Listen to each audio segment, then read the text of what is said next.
नमस्कार दोस्तों, DD red के एक और एक्शन वीडियो में आप सभी का स्वागत है। मैं हूं आलू। तो आज जो वीडियो लेकर आया हूं वो वीडियो है मेजर साहब का, द चाणक्य डायलॉग्स का। PM Modi to visit Ukraine in August on Zelenskyy's invitation.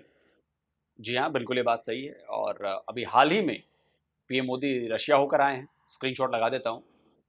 PM Modi को वहाँ पर खुद प्रेसिडेंट पुतिन ने रशिया के सबसे बड़े सिविल अवार्ड से सम्मानित किया और ये बहुत बड़ा मौका था। अब इसके बाद डायरेक्टली जो है अगला दौरा जो है पीएम मोदी का यूक्रेन होने वाला है और ये बहुत इंपॉर्टेंट दौरा है। पीएम मोदी बार बार कह चुके हैं कि ये लड़ाई का दौर नहीं है। अब इसके बाद वो जाने वाले हैं वहाँ पर। पीएम मोदी जब रशिया गए थे तो यूक्रेन की तरफ से बहुत ज़्यादा क्रिटिसाइज किया गया था पीएम मोदी को। जेलेंस्की ने भी कुछ बातें कही थी, लेकिन अब जेलेंस्की के आह्वान पर, बुलावे पर पीएम मोदी जा रहे हैं यूक्रेन भी। तो मे भी हो सकता है कि इसमें कुछ अच्छा आउटकम आ जाए, लड़ाई रुक जाए, युद्ध रुक जाए, कुछ तो हो, बातचीत हो, कुछ भी हो। तो चलिए देखते हैं कि मेजर साहब क्या बता रहे हैं। जय हिंद दोस्तों, मैं हूं मेजर गौरव आर्य और आप देख रहे हैं द चाणक्य डायलॉग्स। इस वीडियो को लाइक करिए, हमारे चैनल को सब्सक्राइब करिए, बेल आइकन दबाना बिल्कुल मत भूलिएगा। मुझे लगता है मुझे भी भविष्यवाणी के बिजनेस में चले जाना चाहिए। दोस्तों, मैं आपको बता रहा हूं, बहुत पहले की यह बात है। इनफैक्ट कुछ दिनों पहले, बहुत पहले भी नहीं, कुछ दिनों पहले की बात है। मैंने यह बोला था कि प्रधानमंत्री मोदी जरूर जाएंगे यूक्रेन। जेलेंस्की तो मिले थे, जेलेंस्की ने बोला आइए आइए, तो कई लोग बोलते हैं कि साहब आप आइए, जरूर आइएगा। कोई ये नहीं बोलता कि साहब जरूर मत आइएगा, सभी लोग कहते हैं जरूर आइएगा। मैं कई दिनों से एक बात लगातार दर लगातार बोल रहा हूं और यह बात है कि जो यूक्रेन रशिया की लड़ाई की समाप्ति है उसमें भारत का एक अहम किरदार होगा। यह मैं कई दिनों से आपको बात बोल रहा हूं। मैं यह भी बोल रहा हूं कि अगर ट्रंप नवंबर में बन के आता है प्रेसिडेंट, तो Trump, Putin, Zelensky, Modi ji, ये चार खिलाड़ी हैं जो मिलकर इस लड़ाई को खत्म करेंगे। दोस्तों, आप सबसे पहले मेरा ही एक पुराना वीडियो जरा देखिए, आप डेट देखिए, और इस वीडियो का जो लिंक है मैं डिस्क्रिप्शन बॉक्स में डाल रहा हूं, ताकि अगर जो चाहे ये पुराना वीडियो भी देख सकता है। लेकिन फ्रंट फुट पे मोदी जी खेल रहे हैं because he is the most well placed. Xi Jinping बोल पाएगा? नहीं बोल पाएगा, क्योंकि शी जिनपिंग चाहता ही नहीं लड़ाई खत्म हो। शी जिनपिंग चाहता ही नहीं है कि लड़ाई खत्म हो। अमेरिका नहीं चाहता लड़ाई खत्म हो, यूरोप नहीं चाहता लड़ाई खत्म हो। सब चूं कर रहे हैं, nobody wants the war to end. That is why they are funding the war.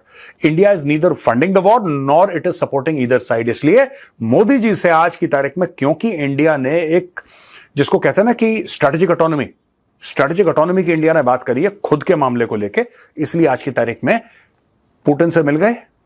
अब वो दिन दूर नहीं है, मोदी जी जाएंगे जेलेंस्की से मिलने कीव में। दोस्तों, आपने देखा है पुराना वीडियो, मैंने क्या बोला था?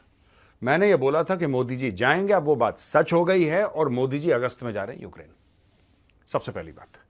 अच्छा, ये देखिए साहब, मोदी जी जो हैं ये लेट अगस्त में कीव जाएंगे, जो कि यूक्रेन की राजधानी है, और यूक्रेन का जो नेशनल डे है 24 अगस्त, उसके आसपास वहां पे होंगे।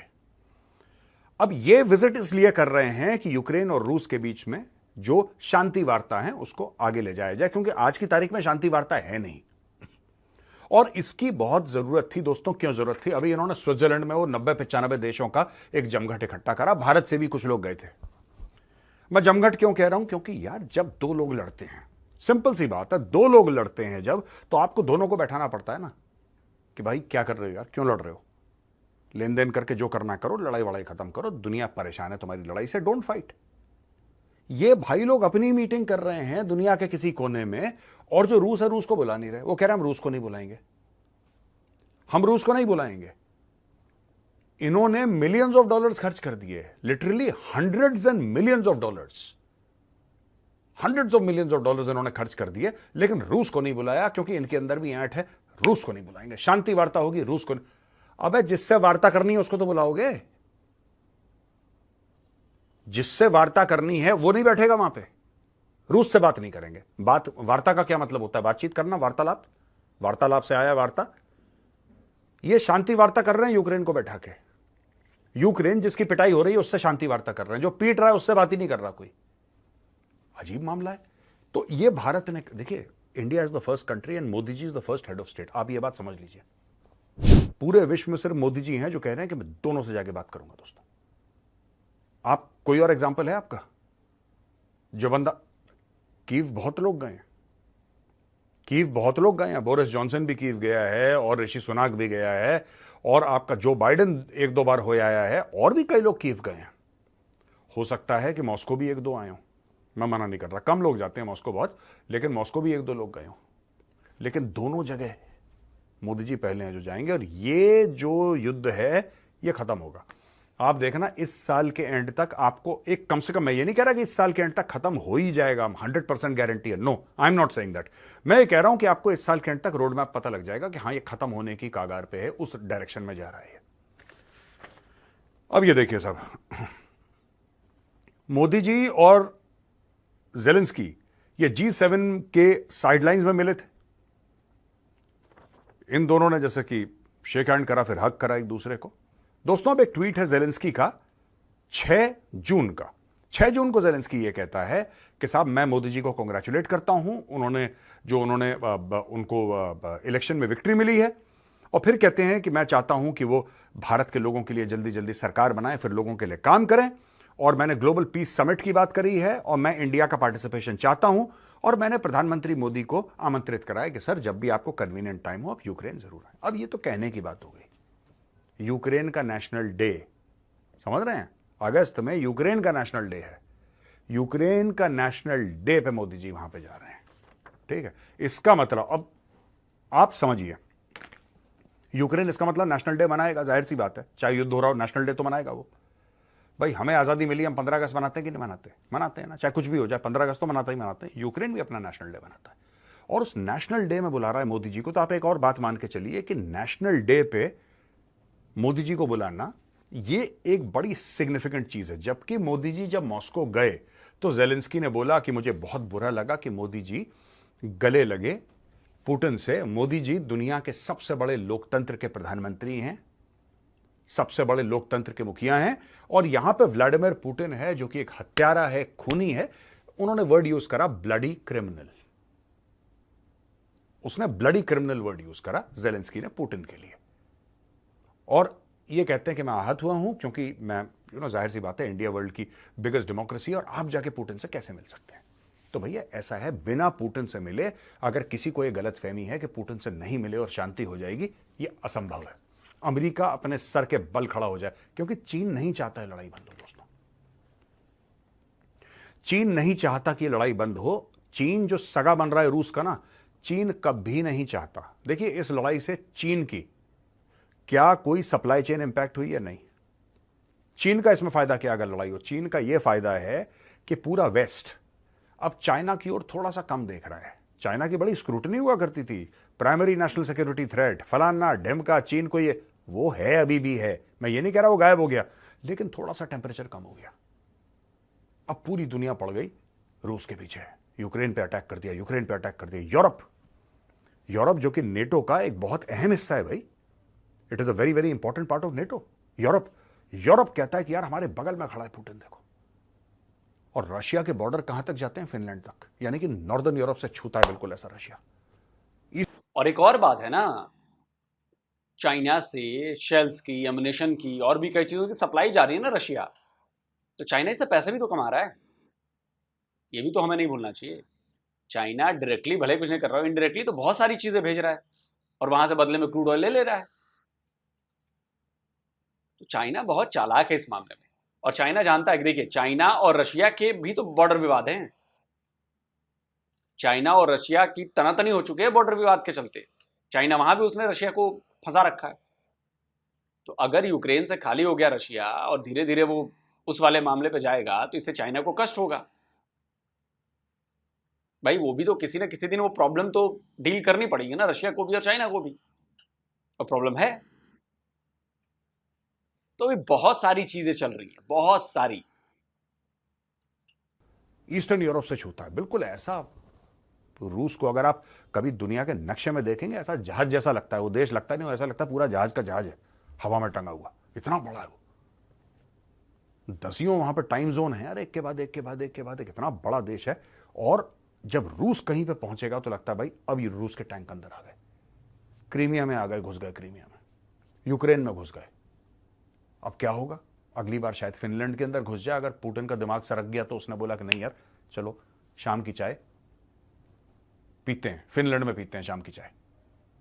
मेरा मानना है क्या होगा, Russian tanks will simply roll, ये कर क्या लेंगे, ये फिर उन्होंने वही चूं चूं करना। इसीलिए ये लोग थोड़े से भयभीत हैं। इन्होंने अपना थ्रेट परसेप्शन हल्का सा मोड़ा है और चाइना से हल्का सा अलग हुआ। और चाइना ये भी चाहता है कि वेस्ट को ना, वेस्ट रूस के साथ लगा रहे और ये रूस को सप्लाई करते रहे हथियार, थोड़े बहुत चाइना वाले थोड़ा बहुत पैसे वैसे का जुगाड़ करते रहे, तो रूस भी लड़ता रहेगा लड़ता रहेगा लड़ता रहेगा। चाइना नहीं चाहता लड़ाई खत्म हो, तो अमेरिका भी लग जाएगा वहां पे, यूरोप भी लग जाएगा। और ये जाहिर सी बात है, जब आप पैसे देते हैं लड़ाई के लिए तो आप थोड़े बहुत तो अंदर से कमजोर होते ही होते हैं यार। कितने $100 अरब दे दिया है। अब चाइना पसंद नहीं करता ट्रंप को और चाइना पसंद नहीं करता मोदी जी को। एक तो मोदी जी ने लाइन ऑफ एक्चुअल कंट्रोल पे आईबॉल टू आईबॉल डिप्लॉयमेंट करवा दिया, वहां पे मिरर डिप्लॉयमेंट करवा दी, ठीक है जी उतने। अब इनको ये चीज पसंद नहीं आ रही, क्योंकि इनको ऐसा लगा था कि ये लोग गलवान में आएंगे और इंडियन आर्मी बोलेगी हाय राम, चाइनीज आर्मी, ओए होए 12-15 फुट लंबे ये बंदे, ये तो हमें खा जाएंगे, चलो चलो चलो। अब ऐसा हुआ नहीं, वहां पे इंडियन आर्मी ने लगा दिया चीनी फौज का टीका।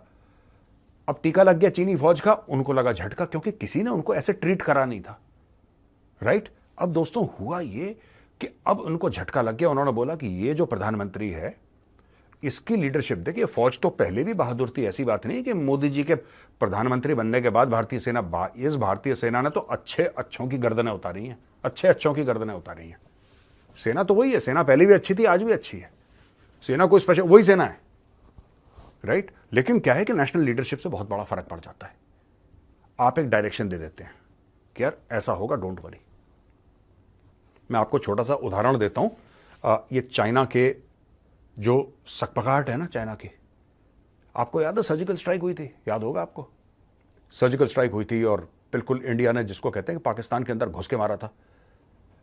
सर्जिकल स्ट्राइक जो है दोस्तों, ऐसा नहीं है कि पहली बार हुई थी, इसके पहले भी इंडियन आर्मी पाकिस्तान के अंदर घुस के कई बार ठोक चुकी है, पहली बार नहीं था सर्जिकल स्ट्राइक। लेकिन पहली बार ऐसा हुआ कि देश के प्रधानमंत्री ने यह बोला कि यार तुम अंदर जाओ, इनको मारो, चिंता मत करो, मैं तुम्हारे साथ खड़ा हूं, चाहे कुछ हो जाए, राइट। कुछ हो जाए मैं तुम्हारे साथ खड़ा हूं। तुम जीत गए तो जीत का सेहरा तुम्हारे सर, अगर कुछ गड़बड़ होती है तो जिम्मेदारी मेरी। बेसिकली ये फंडा था, तो दोस्तों ये जो स्टोरी है ना पूरी, यही चीज चाइना के अगर परिप्रेक्ष्य में, चाइना के कॉन्टेक्स्ट में आप देखें, चाइना को यही चीज पसंद नहीं है कि कोई बंदा बोल रहा है इंडियन आर्मी को ठोक दो उनको। आर्मी तो पहले भी ठोक देती, मोदी जी ना भी प्रधानमंत्री, कोई और प्रधानमंत्री हो तो वो भी बोलता इंडियन आर्मी तब ठोक देती।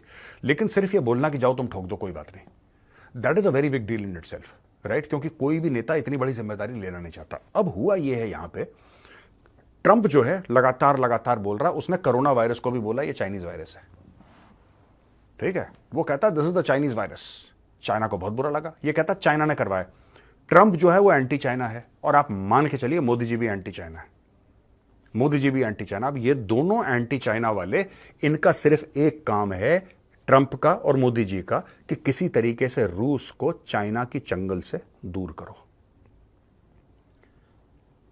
अगर अभी ट्रंप होता, ये लड़ाई होनी नहीं थी, मैं आपको बता रहा हूं, ये लड़ाई होनी नहीं थी। ये लड़ाई, आपको क्या लग रहा है, ये लड़ाई सिर्फ इसलिए हुई है क्योंकि पुतिन यूक्रेन के अंदर घुस गया? ये बड़ा एक सिंपलिस्टिक एनालिसिस होगा अगर आप ऐसा सोचते हैं कि ये लड़ाई तब शुरू हुई साहब, वो 24 फरवरी के दिन साहब 2022 था, 24 फरवरी के दिन वो घुस गया अंदर साहब पुतिन, और तब से जंग शुरू हो गई। नहीं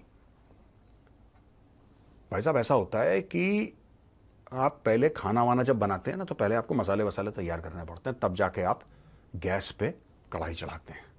गैस पे कढ़ाई अमेरिका और यूरोप चढ़ा चुके थे, मसाले वसाले अलग से कर चुके थे ये लोग तैयार।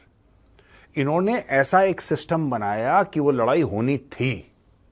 हां, पुतिन बहुत अग्रेसिव है, हां पुतिन ने गलत करा, हां पुतिन को यूक्रेन के अंदर नहीं घुसना चाहिए था, इसमें कोई डाउट नहीं है, मैं भी कहता हूं कि गलत था।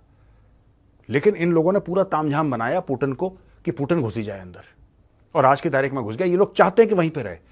अमेरिका नहीं चाहता, जो बाइडेन की बात कर रहा हूं मैं, पूरे अमेरिका एज अ होल नहीं, जो बाइडेन नहीं चाहता है लड़ाई खत्म हो।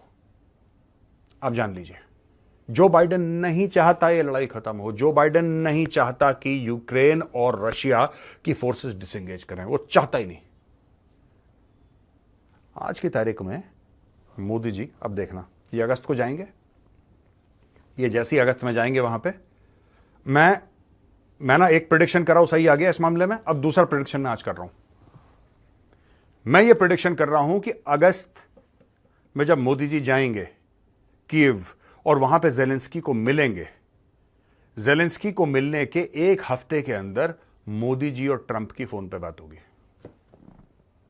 अगर कहीं मिल लें तो वो अलग चीज है, वो अलग चीज है। मैं ये नहीं कह रहा कि मिलेंगे, मैं ये कह रहा हूं कि उनके बीच में बातचीत होगी। अब चाहे मिल के हो चाहे फोन पे हो, I don't know. Modi ji और डोनाल्ड ट्रंप के बीच में बातचीत होगी यूक्रेन और रशिया के लड़ाई के बारे में, और ये होगी अगस्त की लास्ट वीक में। मैं आज आपको बता रहा हूं ये होगा, क्योंकि ये लड़ाई वैसे ही खत्म होगी। ये बेवकूफ हैं, ये 10 बार ऐसे अपने peace summit, global peace summit, फलाना ढिमका पीस समिट कर रहे हैं, कख नहीं होने वाला। लड़ाई तब ही खत्म होगी जब यहां से मोदी जी और वहां से डोनाल्ड ट्रंप ये डिसएंगेज करवाएंगे। और ये लड़ाई इसलिए खत्म होना जरूरी है क्योंकि अगर चाइना के नकेल डालना है ना, तो ये लड़ाई खत्म होना बहुत जरूरी है। चाइना बहुत फायदा उठा रहा है इस लड़ाई का, बहुत ज्यादा फायदा उठा रहा है। और चाइना को ये बात भली भांति पर, जो बाइडेन को इतनी अकल पता नहीं है कि नहीं, I don't know what is thinking, but ये इस लड़ाई में पड़ के ना, ये चाइना के चंगुल में फंस गया जो बाइडेन, और इसने पूरे अमेरिका को फंसा दिया और पूरे यूरोप को फंसा दिया इसने चाइना के चंगुल में। चाइना का गेम प्लान चल रहा है यार, वहां से लड़ने दो इनको, लड़ने दो। क्या चाहिए रशिया तुम्हें? और तुम्हें आर्टिलरी के शेल्स चाहिए? कितने चाहिए? 5 लाख, 10 लाख, 15 लाख, 20 लाख? ठीक है, दो, कोई बात नहीं, दो। हम तुमसे तेल ले लेंगे, तुम तेल दे देना, हम तुम्हें शेल्स दे देंगे। क्या चाहिए? ड्रोन चाहिए, हवाई जहाज चाहिए, टैंक चाहिए, क्या चाहिए बताओ? कोई बात नहीं, लेते रहो। लो, उससे तेल ले लिया, पैसे पूरे हो गए, पैसे पूरे हो गए। चाइना का यह फायदा है कि लगे रहेंगे वेस्ट के साथ, ये लगे रहेंगे वेस्ट के साथ। 1000 किलोमीटर के फ्रंटेज पे लड़ाई हो रही है भाई, 1000 किलोमीटर के फ्रंटेज पे, और इस लड़ाई को रोकना बहुत जरूरी है। और ये लड़ाई रुकेगी, और ये लड़ाई तब रुकेगी जब ये 4 लोग एक प्लेटफॉर्म पे आएंगे, Modi ji, Trump, Zelensky, Putin. और ये काम होने वाला, और ये काम 2024 में होगा। 2024 के एंड तक आपको एक रोड मैप दिख जाएगा। मैं ये नहीं कह रहा, फिर से कह रहा कि लड़ाई खत्म हो जाएगी 2024 में, हो गई तो बहुत ही अच्छा है, थैंक गॉड। लेकिन अगर ये नहीं होती है लड़ाई खत्म, तो आपको 2024 के एंड तक 110% एक रोड मैप दिख जाएगा। वरना लड़ाई खत्म हो जाएगी या फिर रोड मैप आपको दिख जाएगा, आपको यह विश्वास हो जाएगा कि लड़ाई खत्म होने वाली। तो दोस्तों, कैसा लगा आज का वीडियो? मजा आया तो लाइक का बटन जरूर दबाइए। जय हिंद, वंदे मातरम, भारत माता की जय। चलिए दोस्तों, लाइक का बटन जरूर दबाएं और मेजर साहब के चैनल को सब्सक्राइब करें। मेजर साहब की सारी बातें सही हैं, अग्री करता हूं। एक और पॉइंट है जो बताना बहुत जरूरी है। इस लड़ाई का जल्दी खत्म होना इसलिए जरूरी है क्योंकि हमारी सेनाओं के लिए ये जरूरी है। अब आप कहेंगे कि सेनाओं के लिए जरूरी क्यों है? देखिए, जब रशिया और यूक्रेन की लड़ाई शुरू नहीं हुई थी ना, तो यूक्रेन एक बड़ा जबरदस्त देश था। वहां पर मैन्युफैक्चरिंग बहुत अच्छी हो रही थी कई सारी चीजों की, और उनमें एक है इंजन। अब जो मैं बता रहा हूं बहुत ध्यान से सुनिए। हमारी टैंकों में इंजन कई सारे यूक्रेनी है। हमारी जो नेवी है उसके वॉरशिप्स में यूक्रेन के इंजन लगे हैं। तो उनके स्पेयर पार्ट्स, उनकी मेंटेनेंस या नए इंजन, इनकी सप्लाई चेन बाधित हो गई है, और ये हमारे लिए चिंता की बात है। क्योंकि रशिया से अभी हम कुछ ले नहीं सकते। इसलिए नहीं ले सकते कि रशिया खुद अभी कमी का शिकार है।